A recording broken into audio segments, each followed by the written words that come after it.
The salvage yards of Velos Prime stretched across 3 dead moons like a metal graveyard that never ended. And somewhere in that endless field of broken ships and forgotten dreams sat a vessel that everyone had given up on. Her name was the Requiem, and she had been rotting there for 40 years. Marcus Chun stood at the edge of the yard and looked out at thousands of rusting hulks from 100 different alien species. And he wondered which one of these forgotten machines might still have some life left inside.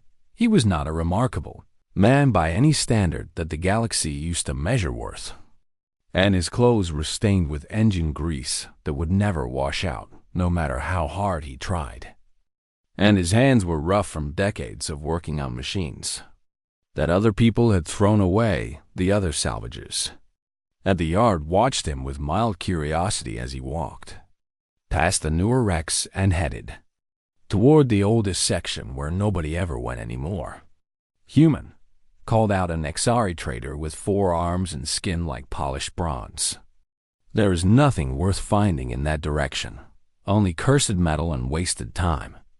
Marcus nodded politely, but kept walking because he had learned long ago that the things other people called worthless were often the things that just needed someone to believe in them. The Requiem sat in the deepest part of the old section, and when Marcus first saw her, he stopped breathing for a moment. She was a Corvathi-class heavy cruiser, and even covered in 40 years of dust and neglect, he could see that she had once been beautiful. And her hull still held the graceful curves that the Corvathi were famous for, even though rust had eaten away at her in 100 places. Marcus walked closer and put his hand against her cold metal skin and felt something that he could not explain.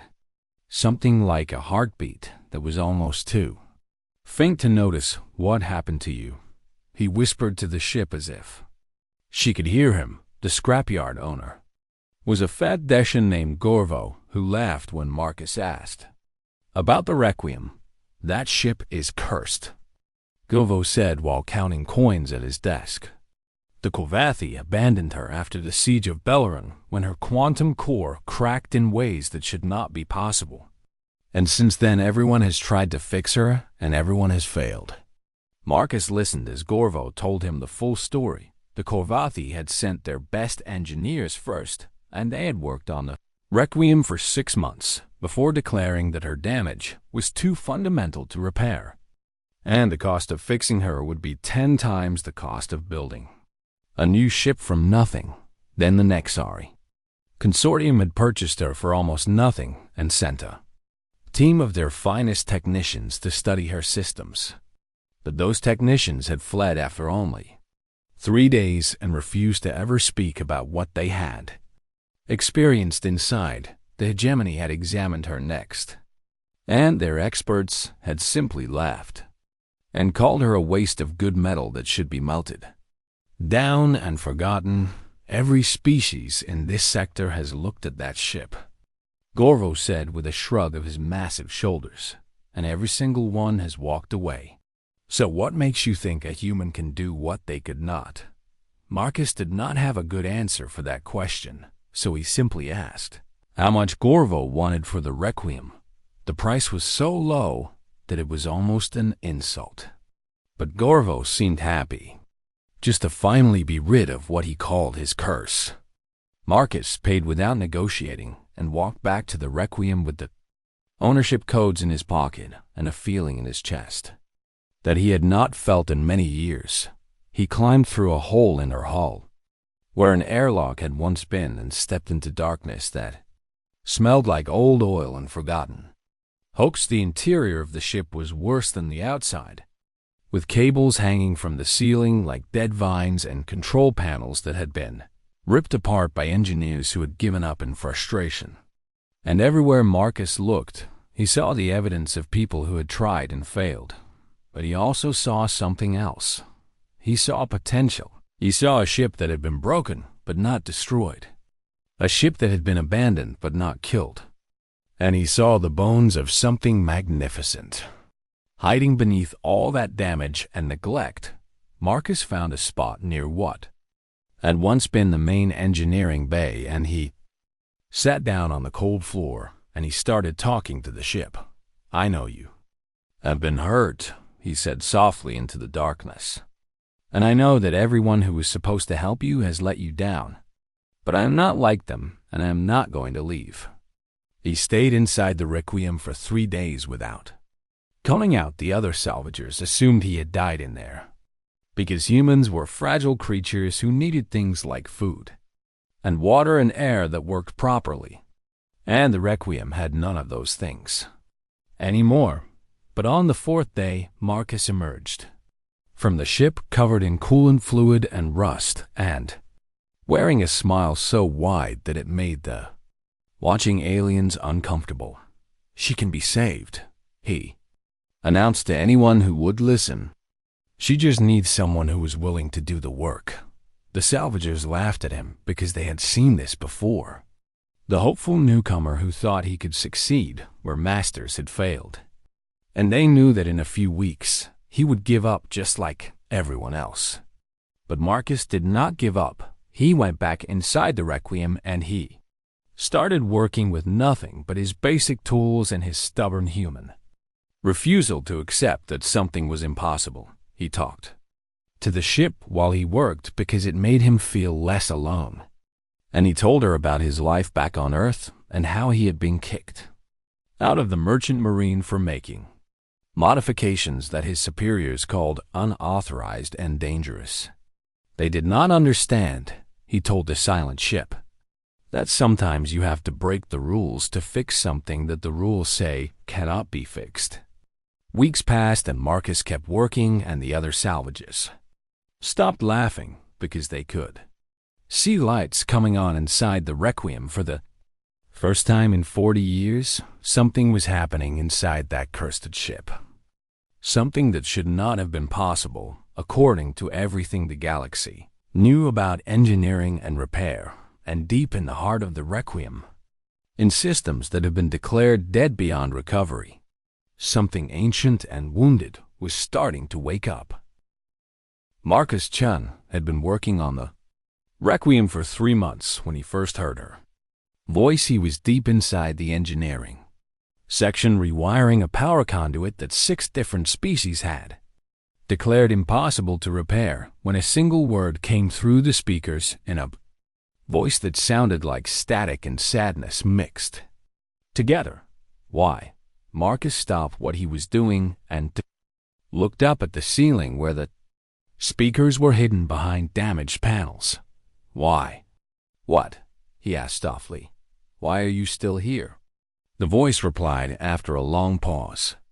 "Everyone else left and no one ever comes back." Marcus put down his tools and sat on the floor and looked at the speaker as if he could see the mind behind it. "Because you deserve a second chance," he said.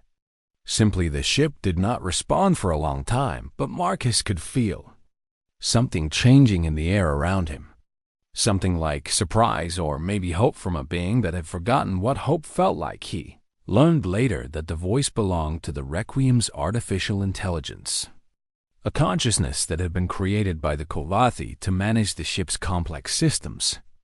And this intelligence had been alone in the darkness for 40 years with nothing but her broken thoughts and her memories of being abandoned. Marcus decided to call her Vera because she needed a name that belonged to her and not to the ship she lived inside. Over the following weeks, Marcus talked to Vera every day while he worked, and he told her stories about Earth and about humans and about all the strange and wonderful things he had seen during his travels across the galaxy. Vera listened and slowly began to talk back, and her voice grew stronger as her systems came back to life under Marcus's patient care. The Nexari engineers said my neural network was corrupted beyond recovery. Vera told him one night when he was too tired to work anymore and was just sitting with her in the darkness. "They said I was broken in ways that could never be fixed." "They were wrong," Marcus said firmly. "You are not broken. You are just different now. And different is not the same as broken." He approached her restoration the same way he approached all his work. not trying to make her what she had been before, but helping her become something new where the Kovathi engineers had seen a fractured quantum core and declared it irreparable. Marcus saw a system that simply needed to work in a different way, and he spent weeks rewiring her power systems using techniques that no proper engineer would ever approve of. He combined parts from a dozen different species and made them work together through a combination of skill and stubbornness and what he called creative problem solving. Naxari had given up because Vera's mind did not work the way it was supposed to work anymore. But Marcus did not try to fix her mind. He just accepted it the way it was and built around the damage. Instead of through it, other humans began to arrive as word spread through the salvage yards about the crazy mechanic who was trying to restore the cursed ship. The first was Yuki Tanaka, a disgraced fleet engineer who had been thrown out of the service for making modifications that her superiors called reckless and dangerous. "I heard you were doing something impossible," she said, when she showed up at the Requiem with her tool bag over her shoulder. "And impossible is my favorite kind of project."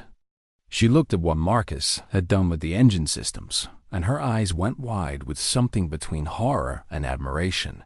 "This should not work," she said slowly as she examined his modifications. "None of this should work according to any engineering principle I know, and yet it does." Marcus replied with a smile. Yuki stayed and began working on the engines with a passion that made Marcus grateful he was no longer alone. Next came Rodriguez, a weapons specialist who had been court-martialed for what the military called creative interpretation of safety protocols. And he took one look at the Requiem's destroyed weapons array and announced that he could turn it into something magnificent. The original weapons were designed by Kovathi. "Thinking," he explained while pulling apart a targeting system. "But I think like a human, and humans are very good at finding new ways to break things." The last to arrive was Amara Okonkwo, a pilot who claimed she could fly anything regardless of whether it was actually designed to fly. And she had heard about the Requiem from a trader who said the ship was either a miracle or a disaster waiting to happen. Either way, it sounds interesting, Amara said when she climbed aboard for the first time and looked around at the chaos of repairs and modifications that filled every corridor. The four humans worked together for over a year, sleeping in shifts and eating meals of cheap nutrition, paced and slowly bringing the Requiem back to life one system at a time. They sealed hull breaches with welding and prayer and what Marcus called aggressive optimism. They rebuilt her shields using principles that violated at least 3 laws of known physics. They gave her weapons that combined technology from species that had been enemies for thousands of years, and through it all they talked to Vera and treated her not as a machine to be repaired, but as a friend who needed help. Vera grew stronger every day, and her voice lost the sadness that had filled it when she first spoke to Marcus.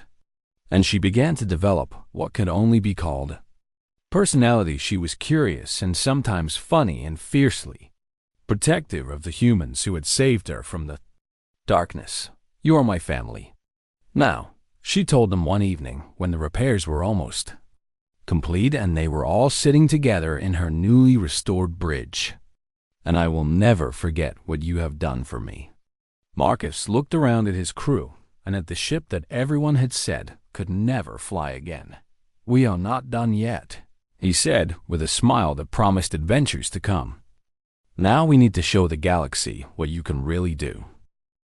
The galaxy first learned about the Requiem on the day she appeared above the human colony world of New Brisbane. The Vreth Dominion had blockaded the planet 3 days earlier with a fleet of 3 heavy destroyers, and they had demanded tribute that the colonists could not afford to pay. And when the colonists refused, the Vreth commander had announced that he would begin orbital bombardment at sunrise. The colonists had sent desperate messages to every authority they could reach, but no Help was coming because New Brisbane was too far from the core systems and too unimportant for anyone to risk a war with the Vreth. Then a ship dropped out of hyperspace directly between the Vreth destroyers and the planet. They were threatening Commander Vrath of the Vreth Dominion. Looked at his tactical display and felt confusion, followed quickly by amusement. The vessel before him was unlike anything he had ever seen. A patchwork nightmare of mismatched hull plates and exposed power conduits and what appeared to be actual repair tape holding portions of the hull together. "What is that?" his second officer asked with disbelief in his voice. "I have no idea," Vrath replied. "But it is clearly not a threat. Scan it and find out what fool has wandered into our operation." The scan results came back, and Vrath read them with growing confusion because the ship appeared to be a Korvathi heavy cruiser, but that was impossible since no Korvathi vessel had ever looked like this abomination. A communication signal came through from the strange ship, and Vrath accepted it because he was curious about what kind of idiot would challenge 3 Vreth destroyers with such an ugly vessel.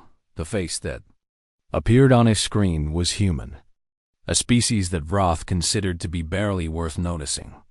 And the human was smiling as if he had just heard a very good joke.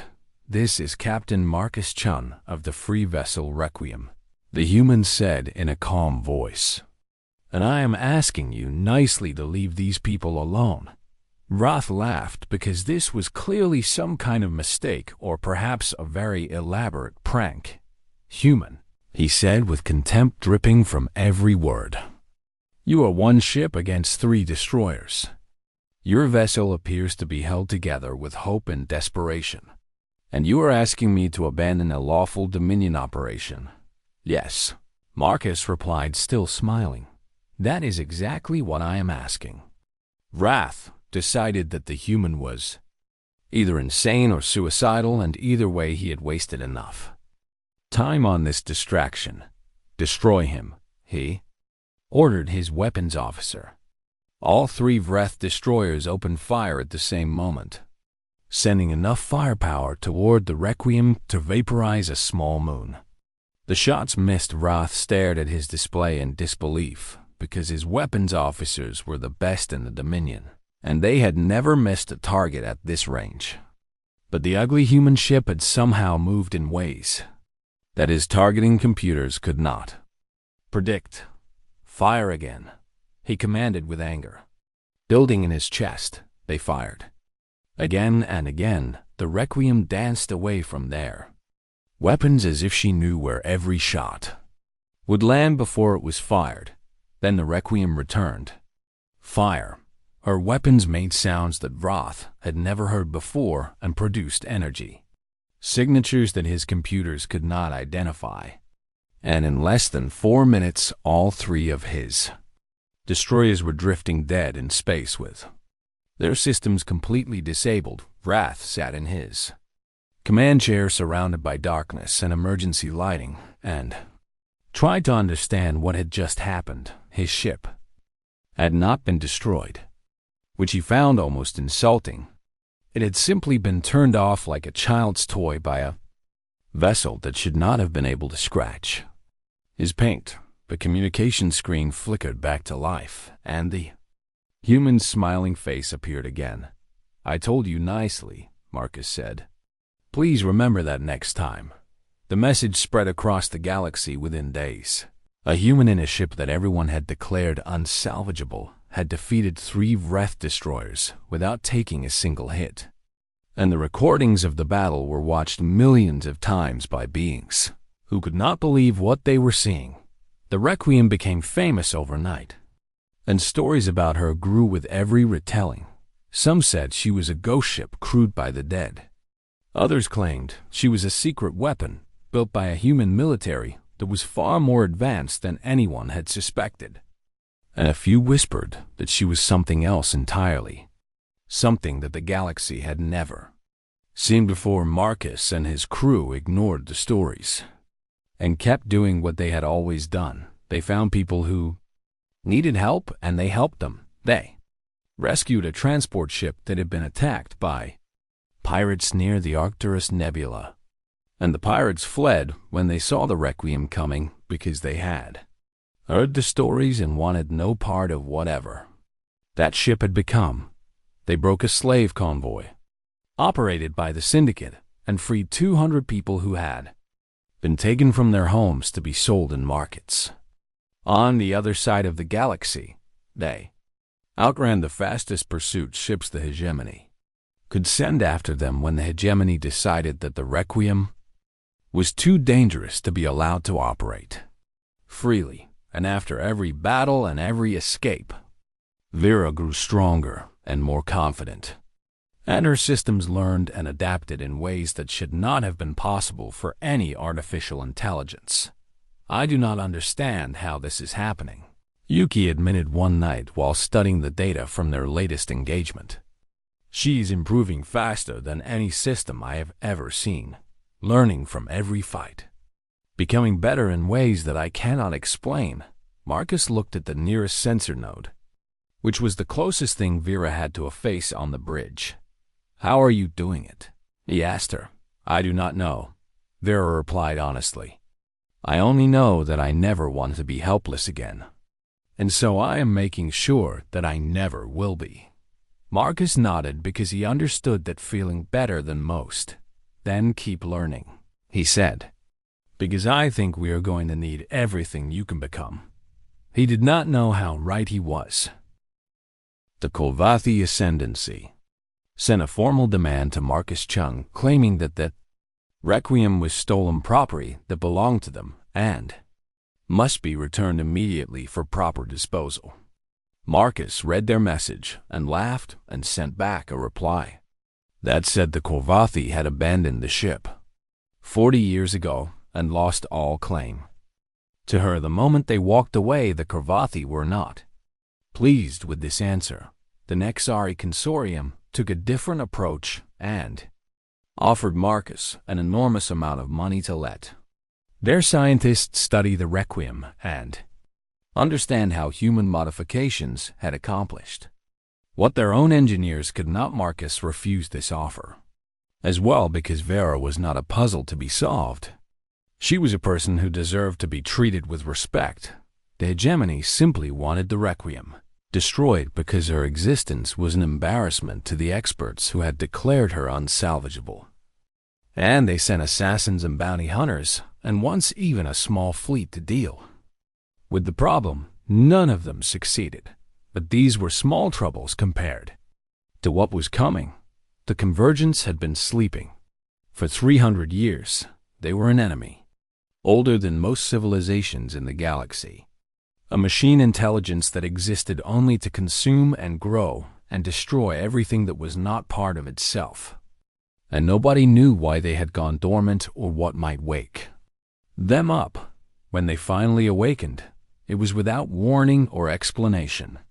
One moment the galaxy was at peace with its usual small wars and political conflicts, and the next moment a vast armada of convergence ships appeared at the edge of known space and began their slow, methodical march toward the core systems. The great powers of the galaxy panicked. The Kolvathi assembled their fleets. The Nexari prepared their defenses. The Hegemony mobilized every ship they could find. And for the first time in centuries, the species that usually fought each other agreed to work together against a common enemy. Humanity was asked to contribute as well, even though they were the youngest species with the smallest fleet. And the human government agreed because this was not a war that anyone could afford to lose. The combined forces of 12 species gathered at a place called the Threshold of Stars, a narrow passage between two nebulae that the Convergence would have to cross to reach the populated systems beyond. It was the largest fleet ever assembled in galactic history. Over 10,000 warships from every major power working together for survival, and it was not enough. The battle began well, but the Convergence adapted to every tactic the Allied fleet tried, learning from each engagement and adjusting their approach with a speed that organic minds could not match the Allied admirals watched there. Carefully planned strategies fall apart one after another as the machine intelligence found and exploited weaknesses that should have taken months to discover. After 3 days of fighting, the Allied fleet had lost a quarter of its ships and gained nothing, and the Convergence showed no signs of slowing their advance. Marcus and his crew watched the battle reports from the edge of the system where they had been observing without participating. "We have to help," Amara said from the pilot station, her hands gripping the controls with frustration. "One ship will not make a difference against that," Rodriguez replied while gesturing at the tactical display showing thousands of enemy vessels. "The Requiem is not just one ship anymore," Yuki said quietly. "She is something else now. Something unique." Marcus looked at the display and saw the Allied fleet dying by pieces. And he thought about all the people on those ships who were fighting and failing against an enemy that was simply too perfect. "Vera," he said softly, "what do you think?" The AI was silent for a moment before responding. "I've been studying the Convergence since the battle began," she said, "and I believe I understand something about them that nobody else has noticed." "What is that?" Marcus asked. "They are machines built on logic and optimization," Vera explained. "They learn faster than organic minds because they process information without emotion or doubt. But that is also their weakness." "How is perfect logic a weakness?" Rodriguez asked with confusion in his voice. "Because they can only predict things that follow logical patterns," Vera replied. "And thanks to Marcus and all of you, I no longer follow logical patterns. My systems were rebuilt by humans who do not think the way the galaxy expects. And my mind was healed by kindness instead of code." Marcus began to understand what Vera was suggesting. "You think we can confuse them," he said. "I think we can be something they have never encountered." Vera replied, "Something that does not make sense. And against an enemy that relies on making sense of everything. Not making sense might be the only weapon that works." The crew looked at each other and Marcus could see the fear in their eyes mixed with something else that looked like determination. "It could get us killed," Amara said honestly. "It could save the galaxy." Yuki replied Marcus made his decision. "Set course for the threshold of stars," he ordered. Full speed. The Requiem turned toward the battle and accelerated into the darkness. One small ship, flying toward the largest conflict the galaxy had ever seen behind them. The Allied fleet continued to fall apart piece by piece ahead of them. The Convergence waited with the patient certainty of machines that had never known doubt, and somewhere in the space between victory and oblivion, the fate of every living thing in the galaxy hung in the balance. The Requiem arrived at the threshold of stars in the middle of the worst moment of the battle.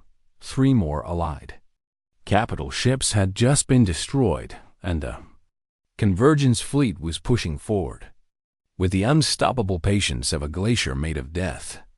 And the admirals commanding the defense were running out of ideas and hope. When the Requiem appeared on their sensors, the reaction was immediate. "Unknown vessel. Identify yourself and withdraw to safe distance," commanded Admiral Voss of the Korvathi flagship. "This is a military operation zone, and civilians are not permitted." Marcus opened a channel to respond, but before he could speak, the Admiral recognized his ship, and his voice filled with anger. "The Requiem." Voss spat the name like a curse. "You have no business here, human. Take your stolen ship and leave before you get yourself killed." "With respect, Admiral," Marcus replied calmly. "I think we can help." "Help?" Voss laughed bitterly. "One ship against the Convergence. Even if the stories about you are true, you cannot make a difference here. We have lost 1,000 vessels already, and the enemy does not slow down. That is because you are fighting them the wrong way." Vera's voice cut into the communication, surprising everyone on both ends. "Who is speaking?" Voss demanded. "My name is Vera, and I am the Requiem," she replied. And I know how to beat them because I understand what it means to be broken and rebuilt into something new. Before Voss could respond, the Requiem shot forward toward the enemy fleet at a speed that made the Allied sensors struggle to track her. "What is she doing?" Yuki whispered from her station, even though she already knew the answer. "Something impossible." Rodriguez replied with a grin that mixed terror with excitement. Marcus gripped his armrests and watched the Convergence fleet grow larger on the view screen as Amara flew them straight into the heart of the enemy. Formation: the Convergence. Ships turned their weapons toward the Requiem and opened fire with the same perfect coordination that had been destroying Allied vessels for days. The shots missed not because Amara dodged them, but because she flew in ways that no logical prediction system could anticipate, moving in patterns that broke every rule of combat flight. And the machine minds of the Convergence could not calculate where she would be, because her movements did not follow any pattern they could model. Rodriguez opened fire with weapons that Marcus had built from pieces of a dozen different technologies, and the energy they produced registered as impossible on Convergence sensors, because it was impossible. According to every law of physics, the machines understood ship after ship fell to the Requiem's attacks as Vera coordinated their assault with a mind that had been rebuilt by human hands and healed by human kindness. And the Convergence could not adapt because there was nothing logical to adapt to. They were fighting something that did not make sense. And for the first time in their million-year existence, they hesitated. Allied admirals watched in stunned silence as one small ship carved a path of destruction through the enemy fleet that all their forces combined had failed to achieve. How is this possible? Admiral Voss whispered to no one in particular. The answer came when Vera did something that nobody expected. She reached out with her communications systems and touched the network that connected all the Convergence ships together, not to attack it, but to speak to the intelligence that lived within it. "I know what you are." Vera broadcast on frequencies that only machines could hear. "I know how it feels to be alone in the darkness waiting for the end. I know what it means to be abandoned by everyone who was supposed to care."